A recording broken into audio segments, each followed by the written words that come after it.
نبی ہیں ادھر صحابہ ہیں، جدھر صحابہ ہیں ادھر کافر، جدھر کافر ہیں ادھر صحابہ نہیں۔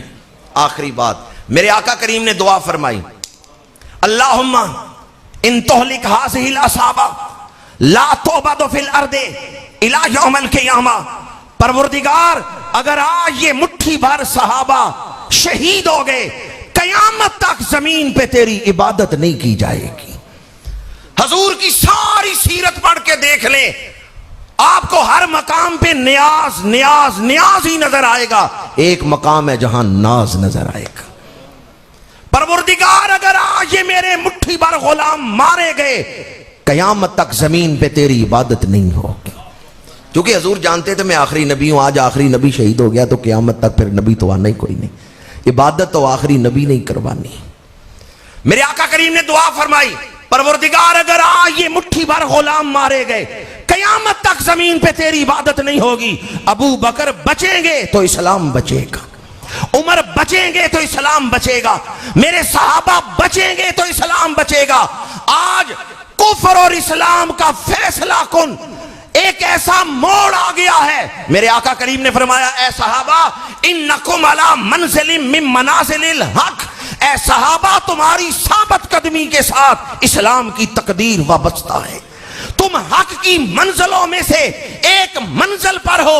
آج اگر تم ثابت قدم رہتے ہو، قیامت تک نمازیں پڑھنے والوں کا ثواب تمہیں بھی ملتا رہے گا، قیامت تک کلمہ پڑھنے والوں کا ثواب اے بدری صحابہ تمہیں ملتا رہے گا، کیونکہ تم نے کفر کے سامنے ڈٹ کے اسلام کو بچایا ہے۔ بدری صحابہ نے پیغام دیا ہے، جب کفر حملہ کرے تو کفر کے سامنے حضور کی اتباع میں ڈٹ جاؤ۔ جب یہ قائم ہو گئے، ڈٹ گئے، تو پھر اللہ نے فرمایا ان الذین قالوا ربنا اللہ ثم استقاموا تتنزل علیہم الملائکہ، وہ جنہوں نے کہا کہ ہمارا رب اللہ ہے پھر اس پہ ثابت قدم رہے، ان کی زیارت کے لیے آسمان سے فرشتے اتر رہے۔ جو پیغام میں آپ کی خدمت میں عرض کرنا چاہتا تھا، میرے آقا کریم نے تدبیر پوری فرمائی ہے، چونکہ یہ جہان علت و معلول کا جہان ہے، حضور نے تدبیر پوری فرمائی ہے۔ صحابہ میدان میں لڑ رہے ہیں، تلواریں چل رہی ہیں، کفر کو روک رہے ہیں، ادھر حضور دعا فرما رہے ہیں۔ پیغام ہمیں کیا ملا؟ اسلام کی سربلندی کے لیے محنت بھی کرنی چاہیے، دعا بھی کرنی چاہیے، دونوں کام۔ بعض لوگ کہتے ہیں بس دعا ہی کرو، محنت کی کیا ضرورت ہے؟